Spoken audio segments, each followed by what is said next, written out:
One of the most common problems faced by painters is material identification. For instance, what are these balls?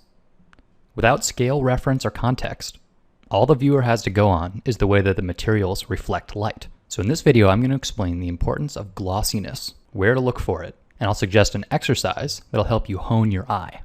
But as a quick reminder, if you look below the post, you'll find links for free brushes and worksheets, as well as in-depth premium series available in the Control Paint store.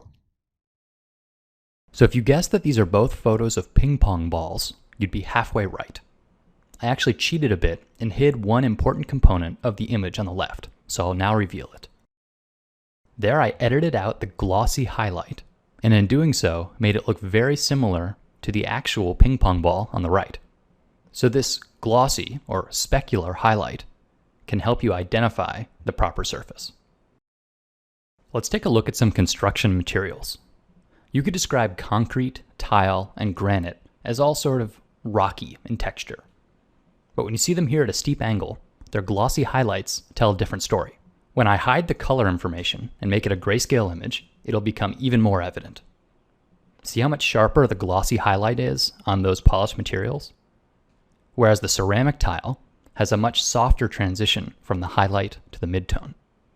Also, notice how the polished concrete has sort of a medium scale rippling across the surface? Well, you can actually only see this detail where the glossy highlight describes it.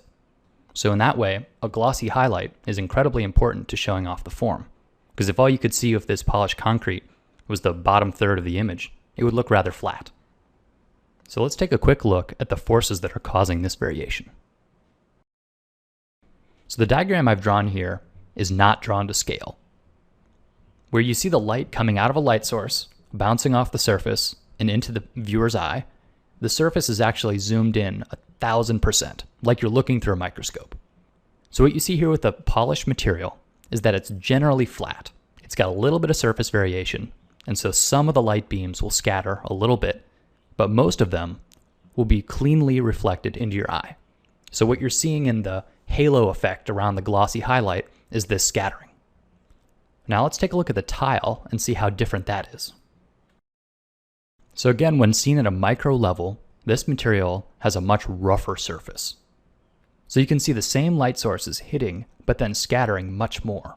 Because at a micro level, there are thousands of small planes, each reflecting the light at a slightly different direction.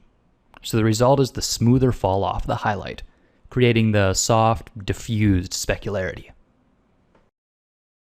So when it comes to painting, the characteristics of your glossy highlights can make a profound difference. So here I copied a simple gray ball 5 times, and then painted a different glossy highlight on each. So everything else about them is identical. But despite this, each indicates a different material, and your brain goes a long way to fill in the rest of the information. So when it comes to realistic surfaces, there's a lot more than simply painting glossy highlights, but it's a really great place to start. To practice this, try making your own sphere studies. So grab a variety of photo references of all sorts of different materials, from very flat to very shiny, make them black and white, and then on each sphere, simply try and reproduce the glossiness seen in each photo. So you don't have to worry about any of the rest of the texture, just the glossy highlight. So this sort of study is a fantastic way to analyze texture and to train your eye to see critically.